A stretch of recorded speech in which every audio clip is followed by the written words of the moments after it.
ভাবা যায় সামান্য এক প্যাকেট চিপস আর তাতেই কিনা একটা দেশের রাজনীতিতে রীতিমতো আগুন লেগে যেতে পারে। নেপালে কিন্তু ঠিক এমনটাই হয়েছে। নতুন সরকার এসেছে মাত্র ১ মাস হলো, আর এর মধ্যেই তোলপাড় শুরু। চলুন আজ দেখি কিভাবে এই চিপসের প্যাকেট নেপালের রাজনীতিতে ঝড় তুলে দিল। প্রশ্নটা শুনলে কেমন অদ্ভুত লাগে তাই না, যে এক প্যাকেট চিপস নিয়ে এত কাণ্ড কেন? কিন্তু এটাই সত্যি। ভারত নেপাল সীমান্তের সাধারণ মানুষের কেনা জিনিসপত্র, এমনকি চিপসের প্যাকেট পর্যন্ত কেড়ে নেওয়া হচ্ছে। আর এই ছোট্ট ঘটনাই এখন প্রধানমন্ত্রী বালেন শাহর নতুন সরকারের জন্য এক বিরাট মাথা ব্যথার কারণ হয়ে দাঁড়িয়েছে। সোশ্যাল মিডিয়ায় একটা ভিডিও খুব ভাইরাল হয়েছে। সেখানে একজন সাধারণ মহিলা ঠিক এই কথাগুলোই চিৎকার করে বলছেন। তার এর রাগী কণ্ঠস্বরে যেন গোটা সীমান্ত এলাকার মানুষের মনের কথা হয়ে উঠেছে। মানে বুঝতেই পারছেন মানুষের রাগটা ঠিক কোন পর্যায়ে পৌঁছে গেছে। তো এই যে এত রাগ, এত ক্ষোভ, এর আসল কারণটা কি? আসলে এর মূলে রয়েছে সরকারের চালু করা একটা নতুন কর নীতি। আর এই নীতিটায় সাধারণ মানুষের দৈনন্দিন জীবনে সরাসরি একটা বড় আঘাত এনেছে। নতুন নিয়মটা শুনলে অবাক হবেন। বলা হয়েছে ভারত থেকে শুল্ক ছাড়া মাত্র ১০০ নেপালি রুপির জিনিস আনা যাবে ভারতীয় টাকায়, যা দাঁড়ায় মাত্র ৬৩ টাকার মতো। ভাবুন একবার, এর চেয়ে ১ টাকার বেশি কিছু আনলেই আপনাকে বিশাল ট্যাক্স দিতে হবে।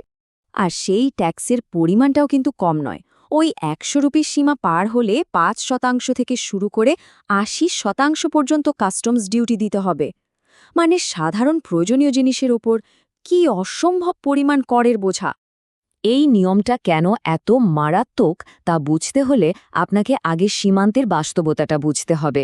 ওখানকার মানুষ কিন্তু চাল, ডাল, নুনের মতো প্রতিদিনের প্রয়োজনীয় জিনিসগুলোর জন্য ভারতের সস্তা বাজারগুলোর ওপরই নির্ভর করেন।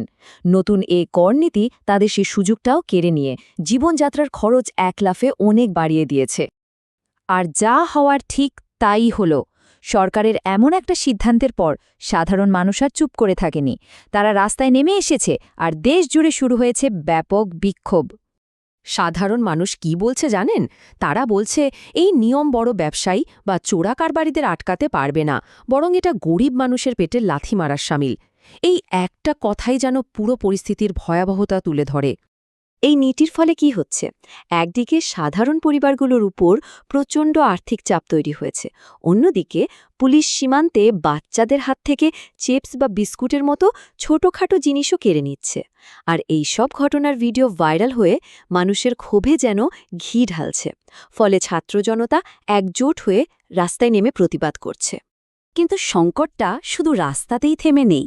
যখন রাস্তায় জনতার এই বিক্ষোভ চলছে, ঠিক তখনই সরকারের ভেতরেও এক বিরাট সংকট তৈরি হয়েছে, যা পরিস্থিতিকে আরও জটিল করে তুলেছে।